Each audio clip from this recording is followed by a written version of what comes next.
খ্রিস্টের জন্মোৎসবকাল, বৃহস্পতিবার। নিষ্পাপ শিশুগণ। বেতলেহেমে ইসরায়েলের ভাবী রাজা জন্মেছেন।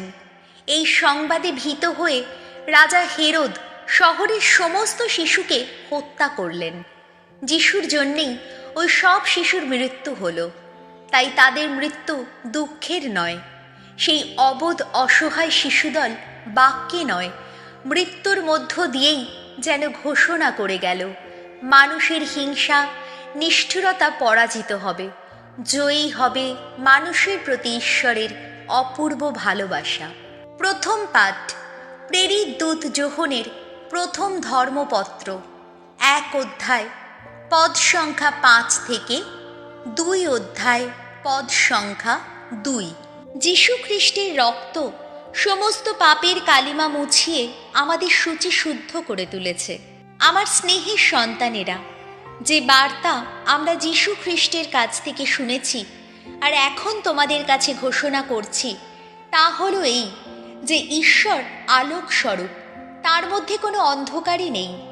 আমরা যদি বলি যে তার সঙ্গে আমরা এক মিলন বন্ধনে মিলিত হয়ে আছি, অথচ আমরা যদি তবুও অন্ধকারের পথ দিয়েই চলি, তাহলে আমরা তো মিথ্যে কথাই বলি, আমরা তো সত্যের আদর্শ পালন করি না।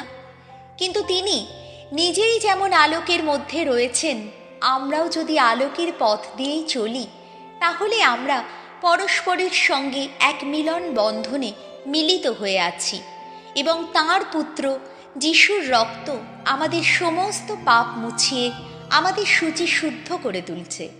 আবার আমরা যদি বলি আমাদের মধ্যে কোনো পাপ নেই, তাহলে আমরা তো নিজেদের সঙ্গে প্রতারণা করছি, আমাদের অন্তরে সত্যের কোনো স্থানই নেই। কিন্তু আমরা যদি আমাদের পাপ স্বীকার করি, তাহলে ঈশ্বর, যিনি বিশ্বস্ত ও ধর্মময়, তিনি নিশ্চয়ই আমাদের পাপ ক্ষমা করবেন, সমস্ত অধর্ম থেকে মুক্ত করে আমাদের সূচি শুদ্ধ করে তুলবেন। আমরা যদি বলি আমরা কোনো পাপ করিনি, তাহলে তাকে তো আমরা মিথ্যাবাদী বানিয়ে তুলি এবং তার বাণী আমাদের অন্তরে স্থান পায় না। আমার স্নেহের সন্তানেরা, আমি তোমাদের কাছে এসব কথা এই জন্যে লিখছি যে তোমরা যেন পাপ না করো। তবে কেউ যদি কোনো পাপ করেই ফেলে, তাহলে পরম পিতার কাছে আমাদের পক্ষে কথা বলার জন্যে তো একজন রয়েছেন, তিনি সেই ধর্মাত্মা যীশু খ্রিস্ট।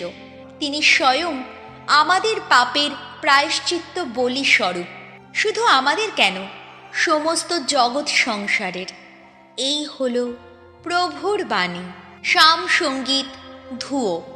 শিকারীর ফাঁদ থেকে পাখির মতন আমাদের প্রাণ পেয়েছে উদ্ধার। যেদিন ওইসব মানুষ আমাদের উপর ঝাঁপিয়ে পড়েছিল, সেদিন ভগবান যদি না আমাদের পাশেই থাকতেন, আমাদের ওপর যখন জ্বলছিল ওদের ক্রোধের আগুন, তখন ওরা তো আমাদের জীবন্তই করে ফেলত গ্রাস। ধুয়ো। শিকারীর ফাঁদ থেকে পাখির মতন আমাদের প্রাণ পেয়েছে উদ্ধার। সেদিন জলরাশি এসে আমাদের ডুবিয়ে দিয়ে যেত, আমাদের ওপর দিয়ে ছুটে চলে যেত খরস্রোত, আমাদের ওপর দিয়ে সেদিন তো ছুটে চলে যেত মত্ত জলরাশি। ধুয়ো। শিকারীর ফাঁদ থেকে পাখির মতন আমাদের প্রাণ পেয়েছে উদ্ধার। হঠাৎ ভেঙে গেছে ফাঁদ, আর আমরাও পেয়েছি উদ্ধার। ভগবানের নাম শক্তি আমাদের নিত্য সহায়। স্বর্গলোক মর্তলোক তাঁরই রচনা। ধুয়ো। শিকারীর ফাঁদ থেকে পাখির মতন আমাদের প্রাণ পেয়েছে উদ্ধার। বাণী বন্দনা। জয় জয় প্রভুর জয়। তোমার বন্দনা করি ওগো ভগবান, তুমি ত্রিলোকের প্রভু, তুমি বিশ্বপতি। মহাপ্রাণ শহীদের দল তোমারই মহিমা গানে নিত্য পুলকিত। জয় জয় প্রভুর জয়। মথি রচিত মঙ্গল সমাচার, 2 অধ্যায় পদ সংখ্যা 13 থেকে 18। হেরোদ বেতলেহেম অঞ্চলের সমস্ত শিশুকে হত্যা করার হুকুম দিলেন।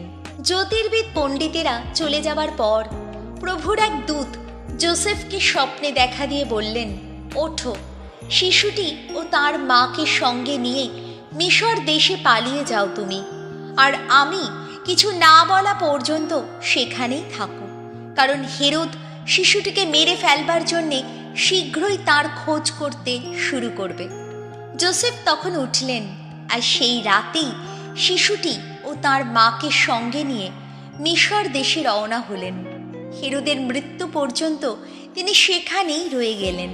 এমনটি ঘটেছিল যাতে সত্য হয় প্রবক্তার মুখে উচ্চারিত প্রভুর এই উক্তি, আমি মিশর থেকে আমার পুত্রকে ডেকে আনলাম। এদিকে হেরোদ যখন বুঝতে পারলেন যে সেই জ্যোতির্বিদ পণ্ডিতেরা তার সঙ্গে চালাকি করেছেন, তখন তিনি রেগে আগুন হয়ে উঠলেন। পণ্ডিতদের কাছ থেকে সেদিন যে সময়ের কথা তিনি জেনে নিয়েছিলেন, সেই অনুসারে 2 বছর বা তার কম বয়সের যত ছেলে তখন বেতলেহেমে ও চারিদিকের সমস্ত অঞ্চলে ছিল, তাদের সকলকেই তিনি মেরে ফেলার হুকুম দিলেন। তখনই সত্য হল প্রবক্তা জেরেমিয়ার মুখে উচ্চারিত এই ঐশ্ববাণী।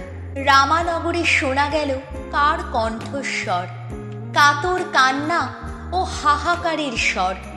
কাঁদছে রাখাল তার যত সন্তানের শোকে, তার সন্তানেরা আজ আর নেই বলে কোনো সান্ত্বনাই মানছে না সে।